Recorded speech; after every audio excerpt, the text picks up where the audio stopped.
THOUBAL WANGMATABA LEIBA Women's Income Generation Center WIGC na CHALLAIBA Children Home for Girls Safonglakkhibagi Suba Kumon Thouram Ngasi WIGC Complex ta Pangthokkhre Thouram aduda Thouba District JDO Arambam Anil Kumar WIGC ki Founder Secretary Oinam Intira Thouba District DCPO Salam Ravindro Amati Thouba District CWC Chairperson L Romana Maruiba Mitunglen Singoina Saruyaki Thouram aduda Home asida leiba angang singna tongan ba performance kya su utke Thouram aduga mari lainana Arambam Anil Kumar na hai Home asida leiba angang singa sining tina mahimasin tamhanbada natana makoina pamjaba extracurricular activity kaya khangdoktuna makoida leiba talent singa do uthok hanbagi tangai fadaba lei haina phongdokhi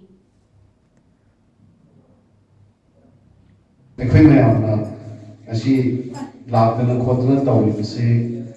nakhoi ngasi amadi future gi ngatani akhoi ayam puli asi ayam lai lo ayam se nakhoi da leiba talent inherent quality not only academic co-curricular activities putting up say aina sai am mai jo se men dirana angang sing se particularly child specific way na khangna rai mo da sai di li wali si amana sana bada amana web dating da tahandoi ni hai amana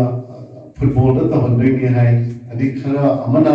hockey pena ki adi ka sai pe me mobili ba moibung da ong da tawi ba mayam sing se fazana han tawi hai sima ai nasi ai khangja ro na me masi da ta ka na khoi ge me min dira ai na represent tawjari